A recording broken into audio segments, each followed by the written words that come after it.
The mission of the district is to facilitate maximum learning for every student. We want to be held accountable for that. So that challenge is significant, though it's not as significant as our financial challenge. So let Brian talk about this page. Yeah, and I talked about her predominantly funded by real estate taxes, and unfortunately you have to come back to, and Mark will talk about the ballot issue, but we have to come back more often than not to our local taxpayers. It's because of lack of state funding.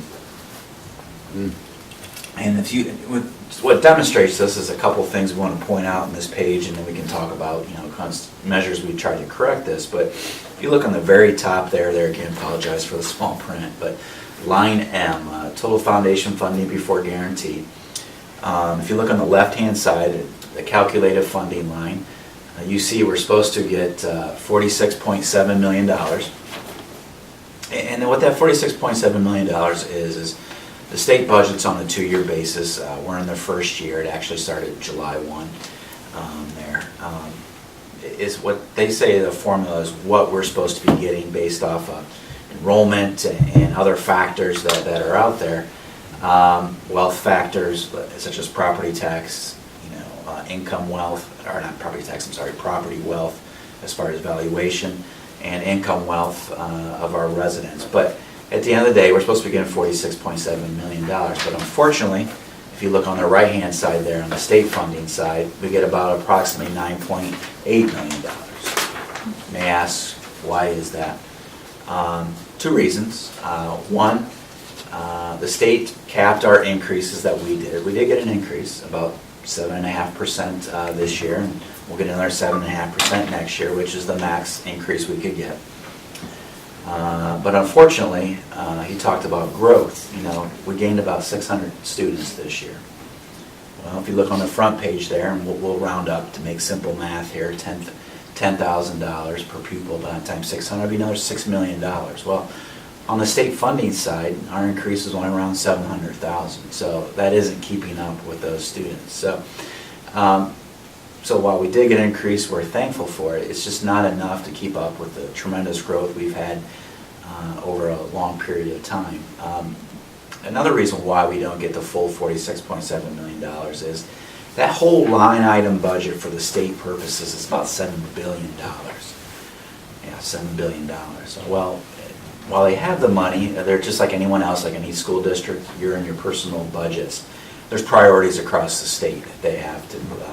3 biggest line items are education, Medicaid, and prisons are the 3 biggest line items in the state. So there's other priorities across the state. So in this formula that they've calculated, to get it fully funded, so we would get our full $46.7 million, would be another $500 to $600 million, which, it's a lot of money. But at the end of the day, I think the rainy day carryover was $2 billion. $2 billion. So the money's there. It's just a priority of funding at this point. And we're not the only district. There's about 230 other districts out there that don't get their full formula funding, but we get the least percentage of our calculated funding out there. I mean, there are districts out there that will, for example, hate to pick on anybody around here, for example, Westerville is supposed to be getting around the same amount of money we do, but they get 35 of their $46 million.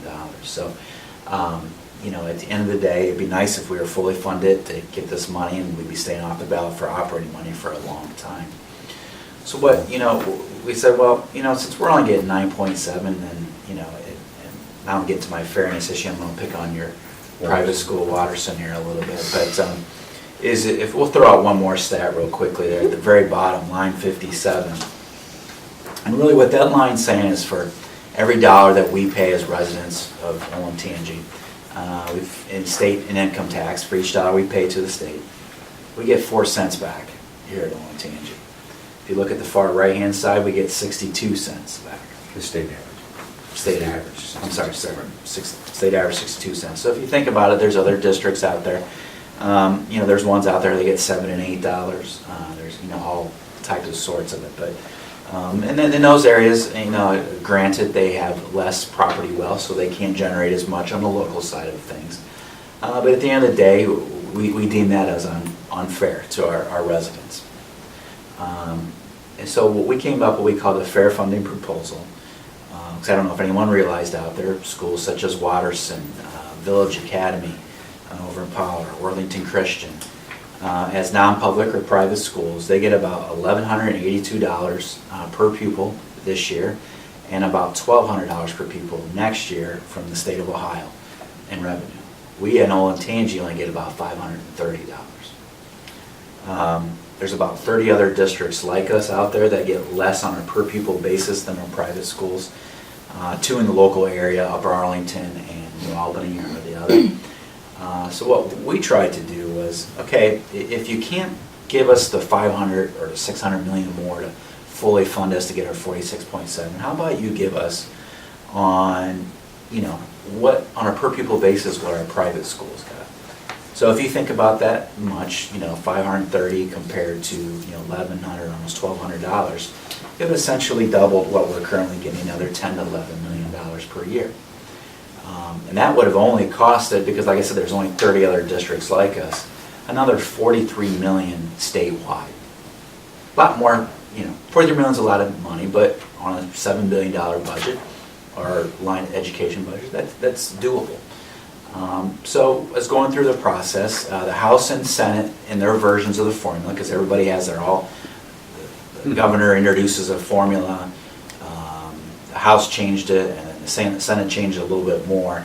But the House and Senate both had versions of our fair funding proposal. Well, what ended up at the end was about a quarter of what we asked for, so it would have been another $4 to $5 million over the 2-year period.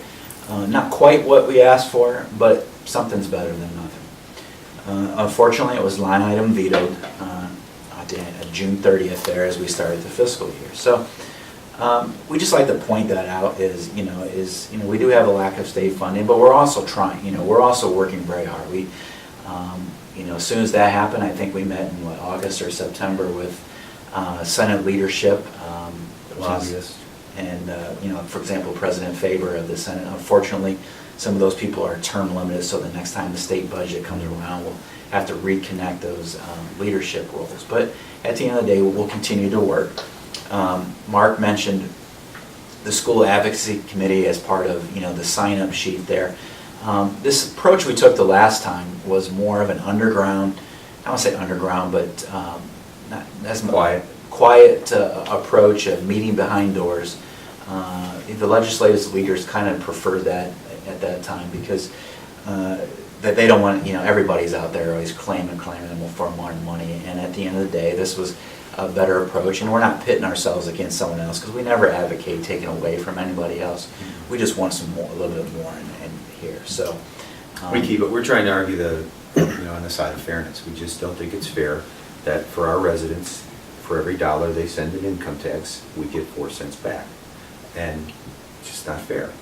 Not that it's not fair that other people get what they, I'm okay with other districts or districts that aren't as wealthy, and I'm okay with us paying, for what we want or having more on some degree, but the pendulum has certainly swung too far in the other direction. That 34, the fact that we get the lowest percentage of that state calculated funding. Those are the key takeaways. We don't get our fair share of funding from the state, and it is the main reason why we have to be back on the ballot. We keep arguing with people, with the legislators. The formula should be that the money follows the kids. We keep getting more kids. We should get a little bit more money, and it just hasn't happened for us that way. It changes every 2 years, and we just keep getting kind of the same amount. As Brian said, we got about 700,000 more, but it doesn't offset enough to keep us. Or as districts that lose kids, what they've done is they don't lose any money. They keep getting the same amount. So their amount per pupil keeps going up, and ours keeps going down. So it doesn't make sense. And that other part about the private schools, getting a private school, a private school getting more than a public school from the state doesn't make sense. So it is resonating with our residents, and we have to work with our legislators and to keep trying to advocate for that. And the School Advocacy Committee is a way, he talked about legislative issues that may come up, but it's another way if when we come to the next budget, we feel it's a way we can mobilize that group. Yeah. And it might be as simple as thing as writing letters. Right. If someone's wanting to testify or something at that point. So it's to gaining that membership and that awareness, or if it's just another thing of, hey, did you know this? You know, when you're talking to your neighbor or something like that. And I don't want anybody to think that we're not trying very hard to make that happen.